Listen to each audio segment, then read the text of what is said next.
the play is, can you see? Connor has the puck. Made a great shot. One Rebecca. Rebecca score.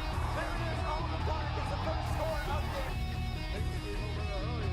It's Burley hit the three. Leo scores. Great shot. Score! Sophie Vernon slides the back of the net from the faceoff circle, and with 1:14 to go, the Raiders take a 3-2 lead. And welcome back to an all-new Black Red Blitz. As always, I'm your host, Rebecca Karen. Well, spring season is just getting started.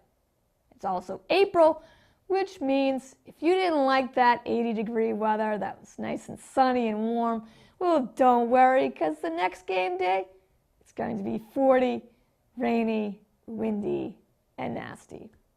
Gotta love April. But thankfully, to open up this jam-packed episode, we are nice and warm inside the Wellesley High School gym for the season opener for boys volleyball. Yes, this team lost some talent with all their seniors graduating last year, but the potential you saw in Johnny Walton, Ben Burns, and Jack Weymouth can now be showcased even more as these three stand in as team captains this season. So heading to the action, we're tied at 4-4 till Chris Novak gets the ace on this solid serve. That helps Wellesley start to find a rhythm here early in the first set. With Weymouth closing in, though, down by 2, Griffin Walker changes that momentum quickly with this kill, bringing the point back Wellesley's way for the 11-8 edge. Up by 5 now. Raiders look for more as Dylan Horkin sets. Chris Novak lays down the finish, and it's a 16-10 lead here for Wellesley.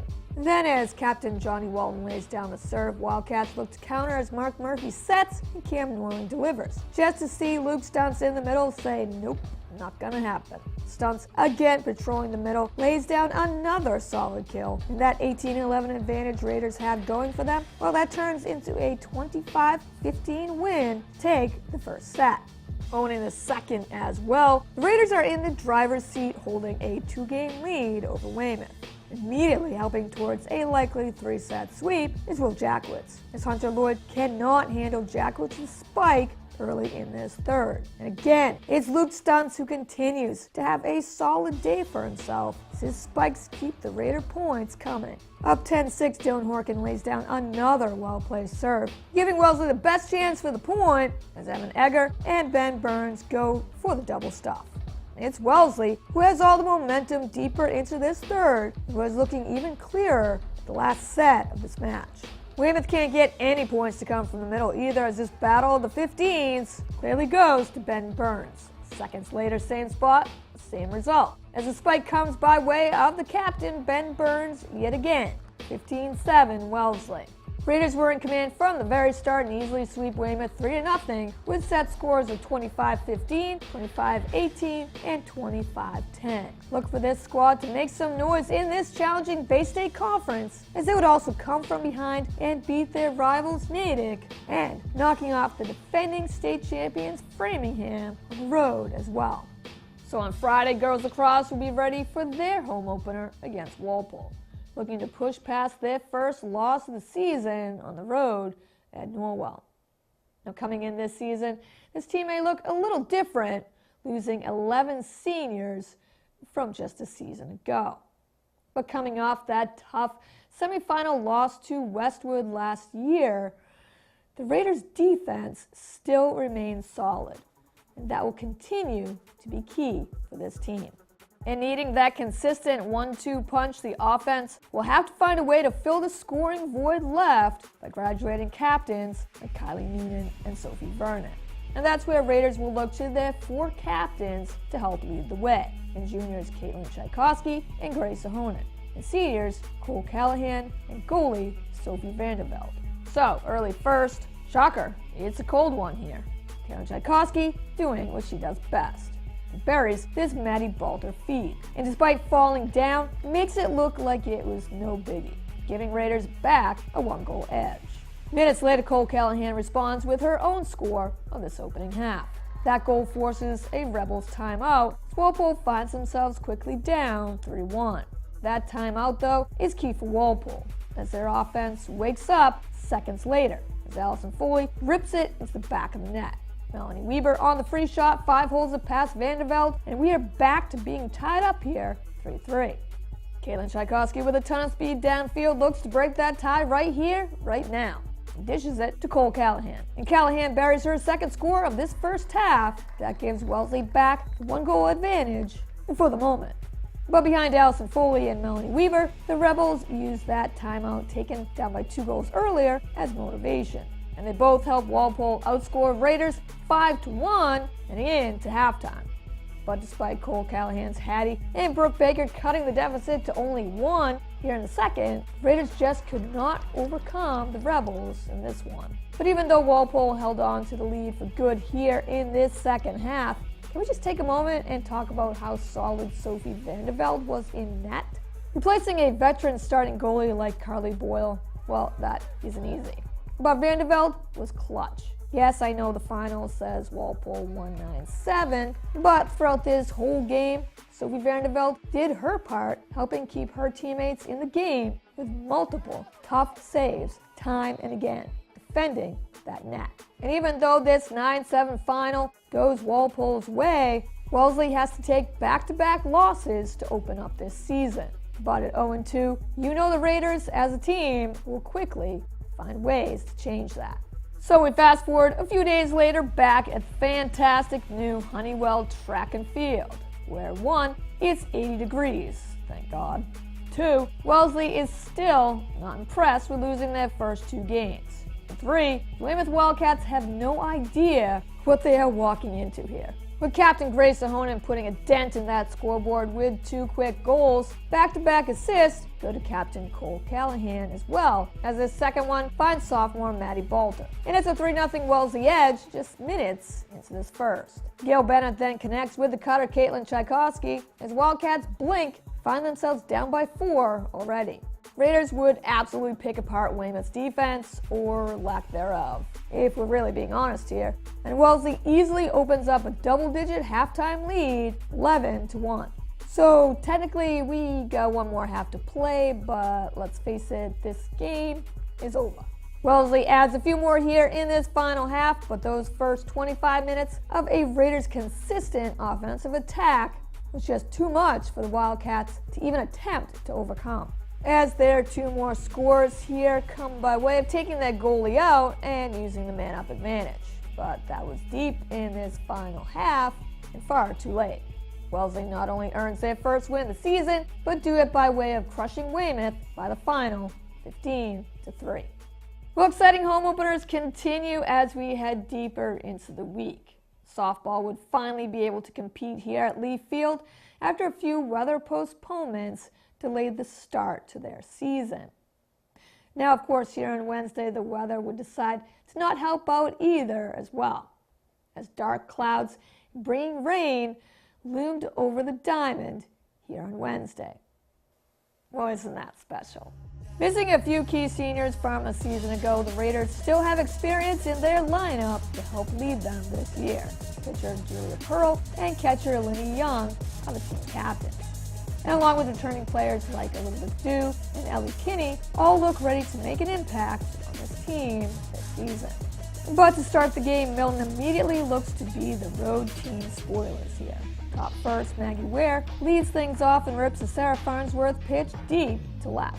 Kenzie O'Neill tracks it down quickly, but as Ware digs in for the triple, the cutoff throw gets past third base, and Ware scores on the triple bagger in error. And just like that, the first run of the game comes across for the Wildcats. Looking for more, second and third, 1 out. Amy Torres connects and drives it deep to left, driving in both runners to give Milton a 3-run lead. But Emma Brown gets caught stealing thanks to a great throw on the money by Lenny Young. That ends the inning, getting Raiders out of a jam, but not before 5 runs to come across for Milton. So it's tough already facing down a 5-run deficit before even batting, but it's even more frustrating with the bottom first and second innings to see the Raiders load the bases and leave them all stranded full time. But here in the bottom third, Mackenzie O'Neill's forced out to second brings home Charlotte Harrington from third. So after 3 innings, the Wildcats still lead here, but it's 6-1. So far in this game, Milton's pitcher Jillian Rundlet has kept Raiders in check. But bottom fourth, back-to-back singles by Julia Pearl and Taylor McLennan look to spark a Raiders rally here. Elizabeth Dew follows that up with a fly ball that drops in as well. And once again, the bases are juiced. And with nobody out, this is prime time to make a dent to this 7-1 deficit. But a quick out, then a pretty crazy diving grab here on the backstop by catcher Allison Brink, and then Jenna Conroy tracking down this pop-up and making the catch in foul territory ends that threat. And that is definitely tough as the bases are left loaded for the third time in 4 innings by Wellesley. Very next inning, 2 on in this bottom fifth, Julia Pearl knocks in Mackenzie O'Neill from second base with a crisp RBI single right back up the middle. Then with 2 gone, Elizabeth Dew bloops to second, but with a ton of speed, beats out the throw at first, and that gets another run across. Wellesley makes a dent to this deficit, down 7-3 in the 5th inning. But Wildcats would pull away here in this deciding 6th, as 4 more runs come across. And despite this team effort by Wellesley as they make it 11-5, Emma Goldenthal flies out to third to see Jenna Conroy make another tough catch, this time to officially end the game. Wellesley loses by the final 11-5, but would quickly earn their first win on the road just days later, beating Waltham 11-3 before heading in to vacation break. Well, for boys lacrosse, losing 10 games last year and getting knocked out of the playoffs in the first round was definitely a disappointment. But 5 of those games were lost by only 1 goal. So, despite losing a ton of seniors from last year, here's to quickly changing that for this new season, starting right now. The Raiders look to quickly take advantage in their first of only 7 home games all year, facing off for the first time on the new field all the players call Darcy Field. And Wellesley would be more than ready for their Bay State Conference opponent, Milton Wildcats, here on Thursday. Captains Michael Bones and Grant Kasikis make it look just plain easy as they net scores just seconds apart from each other, opening up this first quarter. Coming out of a Milton timeout and a 3-0 lead, Grant Kasikis owns the faceoff and feeds it ahead to Captain Brennan Conroy for the sweet finish. And yes, this already feels like it's going to be a long day for the Wildcats defense. Just saying. Fast forward to the second, Hugh Callahan already having a solid opening quarter, adds to the 7-0 Raider lead here with yet another score, as Wellesley keeps picking apart Wildcats freshman goalie, Robert Kiergy. Up huge still in this second, Wellesley gets the opportunity to use their bench and rest their starters. Keelan Gross is more than happy to make an impact as his first goal here gets the whole Raider bench fired up. But Gross isn't done yet as Keelan closes out this quarter with a beauty for back-to-back goals. And we have a commanding 12-0 lead here at the half for Wellesley. So getting back to the action in this third, this is the kind of day Raiders got going for them when Milton's Will Droth body blocks this attempt, but the ricochet goes right to Chris Aitken. Aitken snatches it up and buries it like it was exactly the play Wellesley drew up, and add on to that commanding advantage, as Raiders always led in this one, leaving Wildcats next to nothing on scoring chances offensively. I think it's safe to say Milton just could not wait for that final whistle to blow. So when that whistle did blow, well, the Raiders buried 15 in the cage, while Milton coughed up 1. Winning their home opener easily would be great, but the annual Coaches Challenge Cup over school vacation will be sure to bring challenges their way facing some tough competition. But for now, this win can hopefully be one of many to come. Final here, Raiders 15, Wildcats 1. Well, a new season of Raiders baseball still brings the same goals for longtime head coach Rob Kane and his squad. Compete hard, win games, and make a deep run into the playoffs. But this team would already have a tough challenge waiting for them here on Tuesday against Barnstable. So the Red Raiders would come in with their Alabama pitching prospect, lefty Chris Holcomb. And oh yeah, by the way, Holcomb's got a 92-mile-an-hour fastball. No biggie.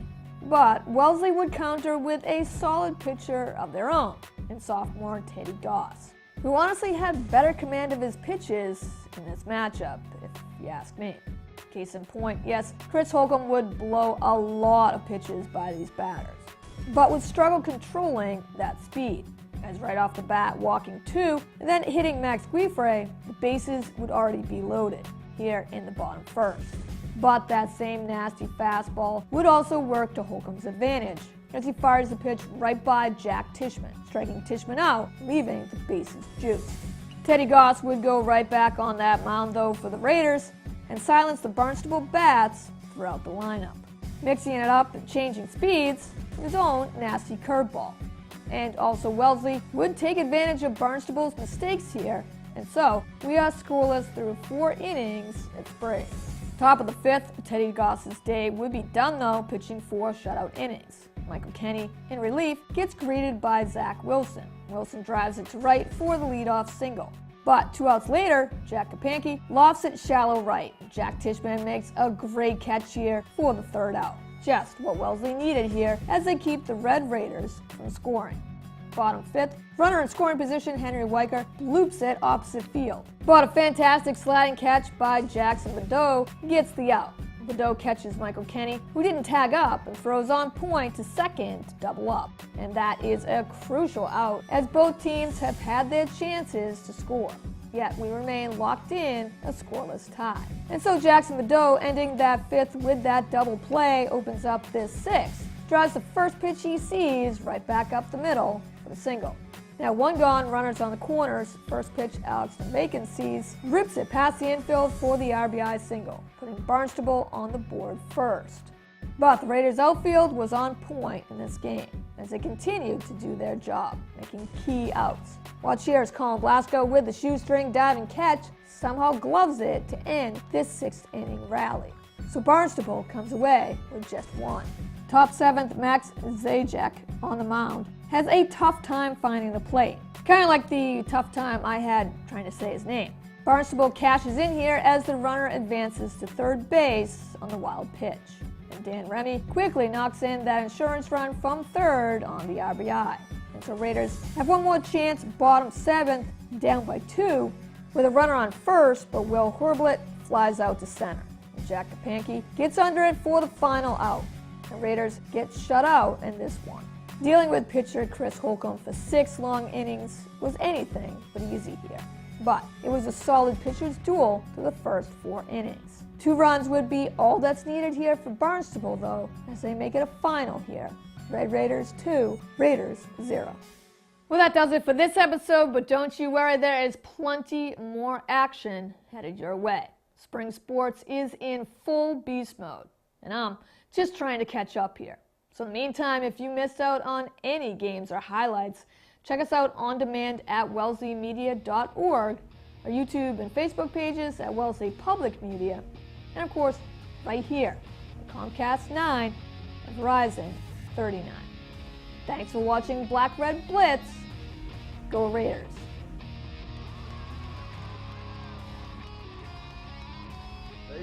He's got the Ruger run. Tishman, 10 for a touchdown! Tishman.